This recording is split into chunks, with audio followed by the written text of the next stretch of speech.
नमस्कार, मी सिद्धेश ताकवले. दुपारचे 3 वाजतात आणि आपण पाहताय जय महाराष्ट्र बुलेटिनमध्ये आपलं सगळ्यांचं स्वागत. आणि बुलेटिनच्या सुरुवातीलाच बातमी नागपूरमधून. नागपूरमध्ये मुसळधार पावसाला सुरुवात झालेली आहे. सखल भागामध्ये पाणी साचायला सुद्धा आता सुरुवात झालेली आहे.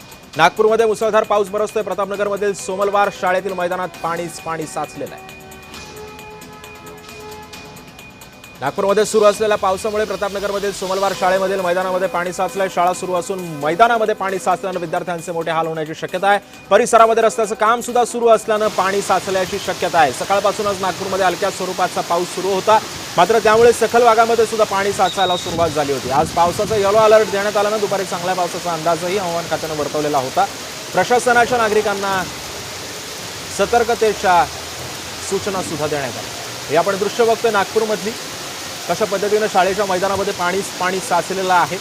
विद्यार्थ्यांची अजूनही शाळा सुरू आहे, मात्र या सगळ्या पावसामुळे पाणी साचल्यामुळे विद्यार्थ्यांची गैरसोय होऊ शकते असं सुद्धा सांगण्यात येत आहे. या शाळेच्या परिसराच्या मध्येच रस्त्याचं सुद्धा काम चालू आहे आणि याच पार्श्वभूमीवरती शाळेमध्ये पाणी तुंबल्याचा अंदाज वर्तवला जातो.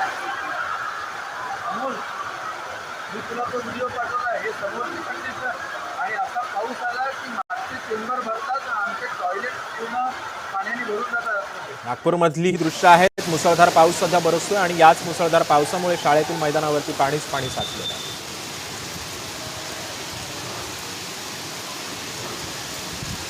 आज नागपूरला येलो अलर्ट देण्यात आलेला आहे. सकाळपासून हलक्या स्वरूपाचा पाऊस पडत होता, मात्र आता दुपारनंतर मुसळधार पावसाचा सुद्धा इशारा हवामान खात्यानं दिलेला होता.